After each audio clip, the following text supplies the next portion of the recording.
శ్రీమాత్రే నమః. అందరికీ శుభోదయం అండి. అందరూ పూజలు అవి అయిపోయాయా?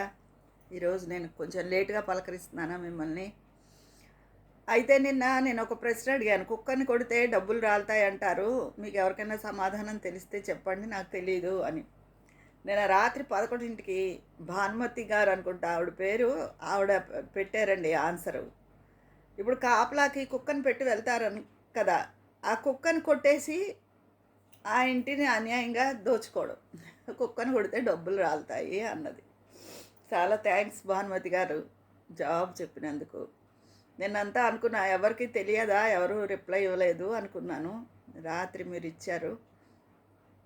అయితే ఈరోజు ఎంతో బాధ కలిగించిన విషయం మీ అందరికీ కూడా చూసే ఉంటారు. న్యూస్లో అది కూడా వచ్చింది కదా, పుష్ప సినిమా రిలీజ్కి ఫస్ట్ బెనిఫిట్ షోకే ఇద్దరు పిల్లల్ని తీసుకుని మూడు పెళ్ళాం వెళ్ళారు. అసలు చిన్న పిల్లల్ని తీసుకుని అంత పెద్ద హీరో సినిమా క్రౌడ్ ఉంటుందని, జనం ఉంటుందని తెలీదండి, వెళ్ళిపోయారు. తల్లి పిల్లాడు పోయారు ఆ తొక్కిసలాటలో. చాలా బాధ వేసింది, చాలా కోపం కూడా వచ్చిందండి. మనం పోలీసులు సరిగ్గా కంట్రోల్ చేయలేదని, ఆ హీరో ఎందుకు రావాలని ఒకళ్ళ మీద నింద వేసి బదులు మన జాగ్రత్తలో మనం ఉండాలి కదా. నష్టం జరిగింది మనకి, జీవితాంతం బాధపడేది మనం. వాళ్ళని ఎవరినో అనుకున్నంత మాత్రాన అయిపోదు కదా. చిన్న పిల్లల్ని తీసుకుని ఎవరైనా అసలు అలా పేరున్న హీరోల సినిమాకి వెళ్తారా? ఇది వరకు పూర్వం నేల క్లాస్ టికెట్కి వెళ్ళి వాళ్ళు, లేకపోతే కుర్రాళ్ళు వాళ్ళే మొదటి రోజు వాళ్ళ హీరోల అభిమాన హీరోల సినిమాలకు వెళ్ళేవారు.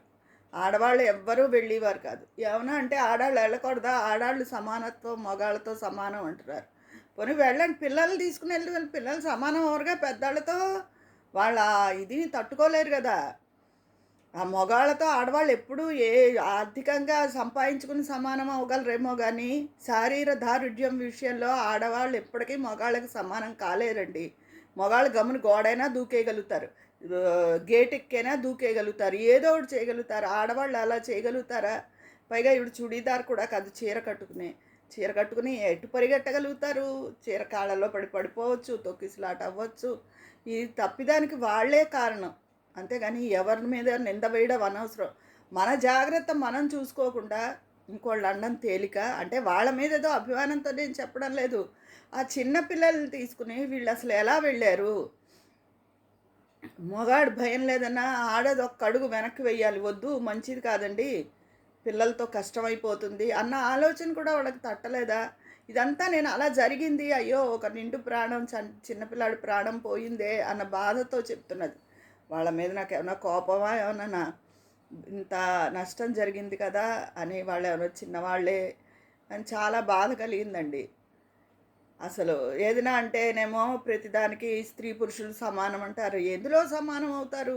ఇప్పుడు ఆడవాళ్ళు అలవోకగా తేలిగ్గా ఇంట్లో వంట సర్దేసుకోవడం అన్నీ చేసేస్తారు, ఆఫీస్కి కూడా వెళ్ళిపోగలుగుతారు. అవి వాళ్ళకి సహజంగా సహజ సిద్ధంగా ఒక రకమైన ఆడవాళ్ళకి తేలికగా చేసుకోవడం వస్తుంది వాళ్ళకి. మగవాళ్ళు వంట అవి చేసినా అంత అలా ఆడవాళ్ళలాగా అంత గబగబా అంత అలవోకగా తేలిగ్గా సునాయాసంగా చేయలేరు.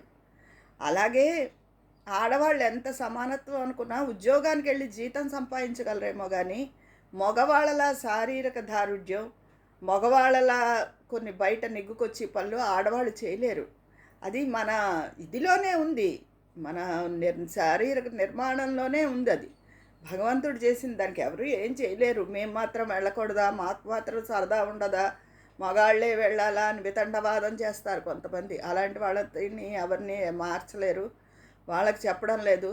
అసలు చిన్న పిల్లల్ని తీసుకుని ఫస్ట్ బెనిఫిట్ షోకి వెళ్ళిపోవడం ఏంటండి? అసలు పర్థం ఉందా ఏమన్నాను? ఆ చిన్నపిల్లాడి ప్రాణం పోవడానికి ఎవరో కాదు, ఆ తల్లిదండ్రులే బాధ్యులు, అంతే. ఆ తల్లి పోయింది, ఇప్పుడు ఈ చిన్నపిల్ల తమ మొగుడు మిగిలారు. ఆ మొగుడికి ఏముంది, అతను ఎక్కువ పెద్దవాడు కాదని ఏదో ఇంకో పెళ్లి చేస్తారు. ఎటొచ్చి పోయింది ఈ చిన్నపిల్ల, తల్లి లేకుండా పోయింది. చాలా చాలా బాధ కలిగింది, అంతకు మించి కోపం కూడా వచ్చిందండి. ఎవరి జీవితం మీద వాళ్ళకి లక్ష్యం లేదే ఇంకోళ్ళకి ఎందుకు ఉంటుంది, మన మీద ఉంటుందా?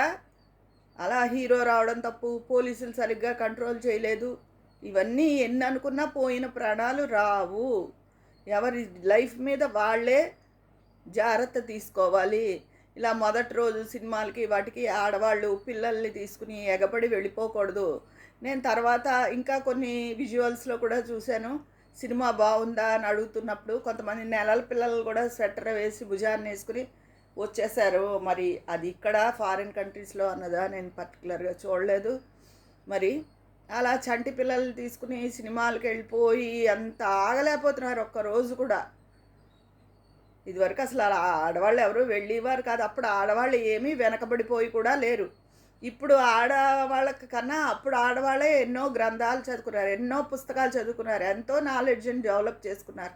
అప్పుడు కూడా బోలెడుమంది డాక్టర్లు, లాయర్లు, ఇంజినీర్లు, ఎంతో చదువులు చదువుకున్న వాళ్ళు, మంచి మంచి టీచర్స్ అందరూ ఉన్నారు అప్పుడు కూడా.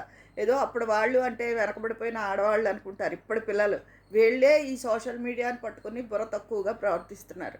ఏమన్నా అంటే మేము మొగాడితో సమానం కాదా? అదొక మాట మాత్రం బాగా అందరికి వచ్చేసింది.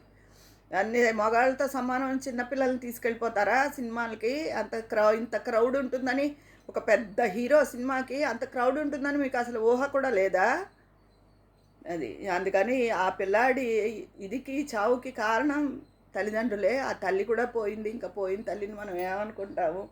దయచేసి ఆడవాళ్ళు మేము అన్నిట్లో సమానమే అని చెప్పి బయలుదేరకండమ్మా. శారీరకంగా ఆడవాళ్ళు మగవాళ్ళు ఎప్పుడూ ఒకటి సమానం కాలేరు. మన ఇదిలోనే తేడా ఉంది, అది సృష్టిలోనే తేడా ఉంది. మామూలుగా కావాలంటే మీరు సమానమని మంచి చదువులు చదువుకోండి, పెద్ద ఉద్యోగాలు చేసుకోండి, ఏమైనా చెయ్యండి, కానీ ఇలాంటి రిస్కులు మాత్రం చెయ్యొద్దు. అందరినీ దయచేసి ప్రార్థిస్తున్నాను. నాకు ఎంతో బాధ కలిగింది నిన్నటి ఇన్సిడెంటు. ఎవరి మీద నిందేసినా తర్వాత పోలీసులు చేసినా ఏం చేసినా కాంపన్సేషన్ ఇచ్చినా పోయిన ప్రాణాలు రావు కదా. అన్నీ డబ్బుతో సరిపెట్టేసుకుంటారా?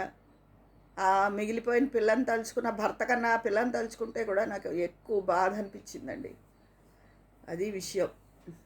ఇవాళ నేను చెప్పే విషయం ఇదే. మీ అభిప్రాయాలను కామెంట్ బాక్స్లో తెలియచేయండి. అక్కడ మాట్లాడుకుందాం. ఉంటాను మరి. మీ స్నేహితురాలు విజయ పన్నాల.